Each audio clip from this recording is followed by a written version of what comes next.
This is my recession cooking series, where we make simple, affordable meals you actually still want to eat. When there's a sale where you can get a whole chicken for just $5, of course, there's chicken on the menu. Today we're making chicken soup. Not just any chicken soup, we're making a German chicken soup. There's a few differences to the American staple and I will point those out as we go. Let's start with ingredients. And that's already difference number one. In Germany, broth-based soups are generally cooked with a small bunch of discardable vegetables. You can buy them bundled up in pretty much any grocery store. In most cases, these bunches consist of leeks, celery root, usually a parsley root, which is very hard to get in the US, and some carrots. Then of course there's variations, sometimes there's onions with it, sometimes there's parsley herb instead of the parsley root, sometimes there's celery stalks instead of the celery root. In the US you can't get these bunches, so you just assemble your own selection. You should be heavy on the root vegetables, that's always good for soups. Since these vegetables are discarded before eating, you can have skins and all the inedible parts on there. I'm having a small leek, including the green parts, of course washed, you don't want the sand. Then I'm having a parsnip, some celery root, a carrot, and I'm using an onion with the skin. My mom always said you need to roast the onion. Of course I've got an induction cooktop, so no roasting it. If you have a gas cooktop, just put it on a fork and char it over the flames. If you have a propane torch, however, you can just use an old plate and use a blowtorch for some char. There we go. That's the char my mother always wanted because it gives a little extra flavor. Let's get this out of the way. We're going to need this in a minute. Of course, you need a chicken.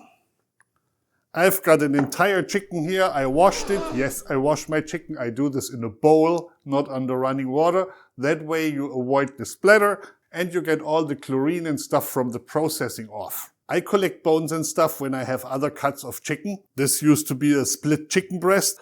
And this is from, I think, whole leg quarters where there is a piece you can cut off. These are bones I always toss into a soup or a stock because essentially they're free when you buy a cut that contains bones. Aside from the chicken, of course, you need things you put into the soup later for eating. I'm going with a few basics here. Carrots, peas, some of the leftover celery root and some of the leftover parsnip. You can pretty much use whatever vegetables you like. You can use frozen vegetables, no problem. I've prepared a pot of boiling water large enough to cover the entire chicken. I already tossed my little bones in there. And now I'm just going to add my chicken. Carefully bring it back up to a simmer. Aside from the cooking vegetables, there will also be a few spices going in. But none of that goes in just yet, because otherwise you have a problem skimming off the gunk. See, we are already developing these like little foamy things, and you want to get rid of those. To be honest, this is mostly a cosmetic issue.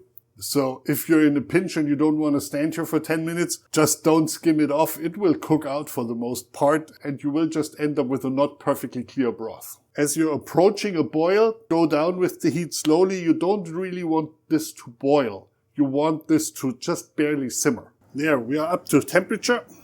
Keep skimming as long as there's significant amounts of the foam swimming up. There's very little new foam forming, so I think we're good and that phase is over. Now it's time to add the spices and the cooking vegetables. Let's do the veggies first. Careful. Here are my spices. Of course, as usual, recipe down below in the description. Now, just let this simmer until the chicken is fully cooked. That's about an hour to an hour and a half. If you put a lid on, make sure to turn the temperature down a little bit because the lid will retain more heat and make this boil. You don't want to boil it, you still want to simmer it. This is a few minutes in. This is looking good. The simmer is perfect. It's time to add a good amount of salt.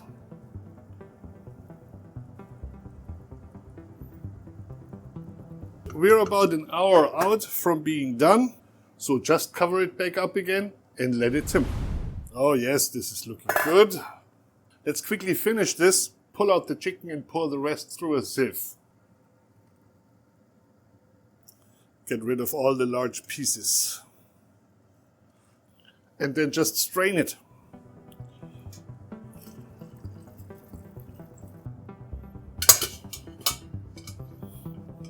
Strip the meat off the chicken and shred it and put it back in together with the vegetables. Pop in the vegetables first because they still need cooking. This is all the meat I got from the chicken. It's a pretty decent sized bowl. Now a word about the noodles. This is probably the biggest difference to a German chicken soup. In Germany, nobody cooks the noodles in the soup.